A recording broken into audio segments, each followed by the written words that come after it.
नाना, तुमची ही एक आठवण लय जपून ठेवली आहे बघा. अजून पण हा टेप रेकॉर्डर जसाच्या तसा आहे. काही सुधीक होऊ दिलं नाही बघा त्याला. पण माझा हा कार्टा याला जरा सुधीक अक्कल नाही. सगळा कसा डोंबार करून ठेवते बघा. आता या पोरासनी कसा सुधारायचा तो एकच प्रश्न आहे. पण साली ही दारू ही पण काय सुटायचं नाव घेत नाही.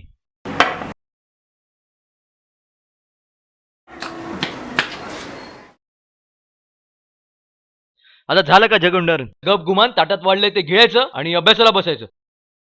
मी येतोच तो पुरुष. वय अप्पा. पण आता कुठं निघालास तुम्ही? तुला काय करायचंय होय? जास्त शहाणपणा करायचं काम नाही. आर तुझ्या बानं तरी असं कधी विचारलं होतं का? आणि हो, अभ्यासच होऊ दे, उन्हाळग्या नग.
काय रे पिंट्या, काय करतोस?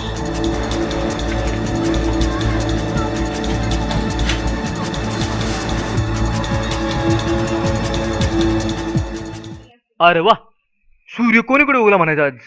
अरे तू आणि चक्क पुस्तक घेऊन.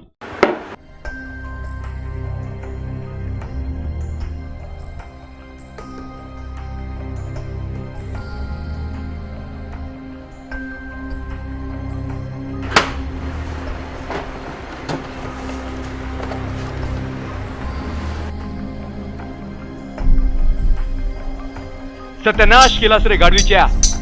माझ्या मरणावरच सुटलायस तू. अरे कोणी शांतपणा करायला सांगितलं होतं तुला? अजाबात तोंड उडू नकस. अरे नालायका, माझ्या या वस्तूला हात लावायची हिंमतच कशी रे झाली तुला? थांब, तू ना असं ऐकणार नाहीस. तुला ना मी घराच्या बाहेरच काढतो. चल चल, चालतो.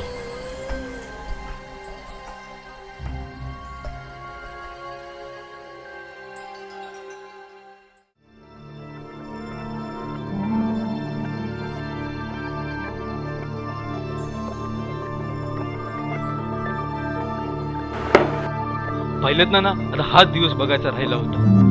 शेवटी या कार्ट्यानं वाट लावलीच.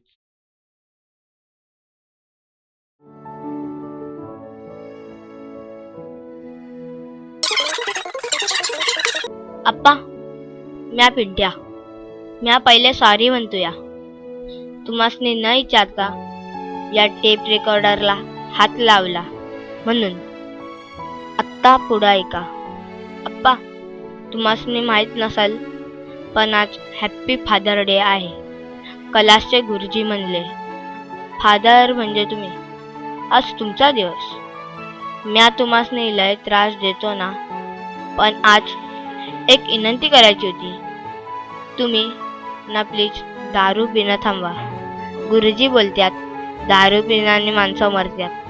त्यामुळे किती वाईट अवस्था झाली बघा तुमची. पुन्हा एकदा हॅप्पी फादर डे अप्पा.